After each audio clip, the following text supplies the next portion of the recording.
तारकपूर येथे भाजपाने घेतल्या इच्छुकांच्या मुलाखती. 17 प्रभागात 68 जागांसाठी आले 312 अर्ज. भारतीय जनता पार्टी उमेदवारासाठी सर्वे करणार आहे. सर्वेनंतर इच्छुक उमेदवारांना जागा वाटपाचे तडजोड करून तिकीट देणार आहे. इलेक्टिव्ह मेरिट हाच उमेदवार देताना निकष असणार आहे. आमदार विक्रम पाचपुते यांनी सोमवारी 15 डिसेंबर रोजी दुपारी 4 वाजता इच्छुक उमेदवारांच्या मुलाखती घेतल्या. यावेळी शहर जिल्हाध्यक्ष अनिल मोहिते, जिल्हाध्यक्ष दिलीप भालसिंग यांसह मान्यवरांची उपस्थिती होती. शहराच्या मुलाखतींना सुरुवात झालेली आहे आणि ही सुरुवात पाहता जे काही उत्स्फूर्त प्रतिसाद इच्छुकांचा दिसतोय, हा भारतीय जनता पार्टीवरती वाढलेला जो काही लोकांचा विश्वास आहे, हा नक्कीच या उत्स्फूर्त प्रतिसादातून दिसत आहे. आज ही निवडणूक पार पडण्यासाठी माझ्याबरोबर शहराचे अध्यक्ष अनिलजी मोहिते साहेब आहेत. त्यानंतर जे माझे अध्यक्ष होते आदरणीय आंबेडकर दादा आहेत. त्याचबरोबर अध्यक्ष दिलीपजी भालसिंग असणार आहेत. त्यामुळे समन्वयक म्हणून आदरणीय विनायकजी देशमुख असणार आहेत. असे सर्व मान्यवरांना ज्यांना पक्षाची जबाबदारी टाकलेली आहेत, असे प्रत्येकजण या बैठकीला उपस्थित राहतील. थोड्या वेळात आमचे उत्तरचे अध्यक्ष नितीनजी दिनकर आणि माजी खासदार आदरणीय सुजयजी हे सुद्धा या बैठकीला या मुलाखतींना उपस्थित राहणार. महायुतीचा नेमका निर्णय हा प्रदेश स्तरावरती ठरणार आहे. जो काही प्रदेशचा निर्णय होईल त्या दृष्टिकोनातूनच अंतिम निर्णय आम्ही पकडून काम करणार आहोत.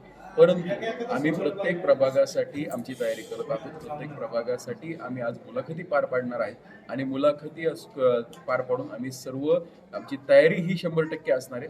जो काही निर्णय असेल, महायुती झाली तर ज्या काही जागा शेअरिंगमध्ये येतील तिथे आम्ही उमेदवार जाहीर करू आणि जर महायुती झाली नाही, स्वबळावरती भारतीय जनता पार्टीने लढायचं ह्या अहिल्यानगर शहरामध्ये ठरवलं तर ती सुद्धा आम्ही तयारीत राहणार आहोत.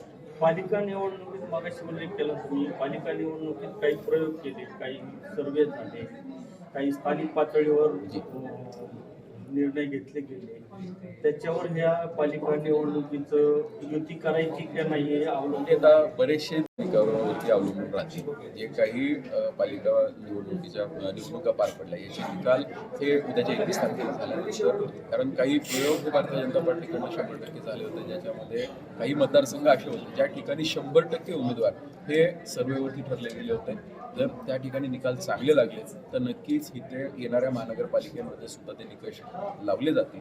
त्याचबरोबर भारतीय जनता पार्टी हा सूक्ष्म पद्धतीने काम करणारा पक्ष आहे. आम्ही कायम इलेक्शन मोडमध्ये असतो. त्यामुळे गेल्या वर्षभरापासून आमच्या जरी विधानसभाचे विधानसभा पूर्ण पार पडल्या, त्यानंतर वर्षभर आम्ही सर्वजण हे पूर्ण निवडणूक फॉर्ममध्येच होतो. त्यामुळे आमचं काम चालूच होतं. त्यामुळे आज नवीन निवडणूक जाहीर झाली काय, आमच्याकडे नवीन काही नसणार आहे. त्यामुळं मुळात काय असतं की एकाच तिकिटावर तोच पिक्चर पाहिला जाऊ शकत नाही. प्रत्येक निवडणूक ही वेगळ्या पद्धतीने लढली जाते. त्याच पद्धतीने निवडणुकीत सुद्धा काही निवडणुकीचे नियम असतात, हे त्या निवडणुकीसाठी वेगळे लागू होत असतात. त्यामुळे उद्याच्या 21 तारखेच्या निकालावरती काही अनालिसिस होईल आणि ते झाल्यानंतर पुढच्या महानगरपालिकेसाठी कोणत्या निकष लावायची, कोणती पद्धत त्या ठिकाणी अंमलबजावणी करायची, यासाठी भारतीय जनता पार्टी पक्षाने काम करणारा पक्ष आहे. पण हे सगळं होत असताना इलेक्ट्रॉनिक मेरिटही महत्त्वाचं असतं. मोठी सत्तेत येत असताना कोणता उमेदवार निवडून येऊ शकतो, प्राधान्य हे पक्षाची निष्ठावंत असणाऱ्या सर्व कार्यकर्त्यांना दिलं जाणार आहे. आणि मुळात जर पाहिलं तर आजच्या मुलाखती जरी पार पडत असल्या तर मुलाखतींमध्ये सुद्धा आमचा पहिला नियम असा आहे की जो कोणी मुलाखतीला येणार आहे तो पक्षाचा आमचा सदस्य पाहिजे आणि नुसता सदस्य असून चालणार नाही, तो सक्रिय सदस्य पाहिजे. जो भारतीय जनता पार्टीचा मुळात सक्रिय सदस्य आहे त्याच्यावरती निष्ठेचा विषय काही येत असतो. मुद्दा असा आहे की विरोधकांकडे कोणताही मुद्दा नाही.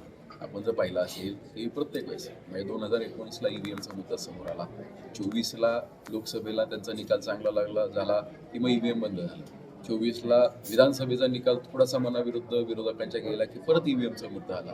आता EVMवरती लोकांचा विश्वास नाही राहिलेला. EVMच्या मुद्द्यावरती जे काही खोटं ते सांगतो त्याच्यावर, पण नवीन काहीतरी पाहिजे. म्हणजे म्हटलं नवीन मुद्दा प्रत्येक वेळेस लागतो, तसा हा दुबार मतदारांचा विषय आला. पण असं पाहिलं गेलं आपण मतदार यादीमध्ये नाव टाकणं सोपं आहे, डिलिशन ही खूप डिफिकल्ट क्लिष्ट प्रक्रिया आहे. आपणही मी जरी अर्ज दिला की माझं ह्या मतदार यादीमध्ये नाव नको आणि आता मी मतदारसंघ राहिलं दुसरीकडे गेलं, इथलं नाव डिलीट करा, तर त्याच्यासाठी सुद्धा प्रांत स्तरावरती कलेक्टर स्तरावरती काही सुनावण्या घ्याव्या लागतात आणि मगच मतदार यादीतलं नाव कट होतं.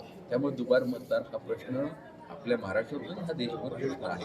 पण आता जर आम्ही पालिका निवडणूक पार पाडत असताना एक गोष्ट पाहिली होती की ज्यावेळेस मतदार यादी फायनल झाली त्याच्यावरती काही हरकती झाल्या आणि मतदानाच्या दिवशी जी मतदार यादी होती माझ्याकडे 28,500 हे मतदार नोंद होती आमच्या श्रीगोंदा शहरासाठी. पण मतदार यादी ज्यावेळेस फायनल आली जी मतदानासाठी सामोरे जायचं होतं त्याच्यावरती डुप्लिकेट आणि मयत हे शिक्के टाकून आली होती.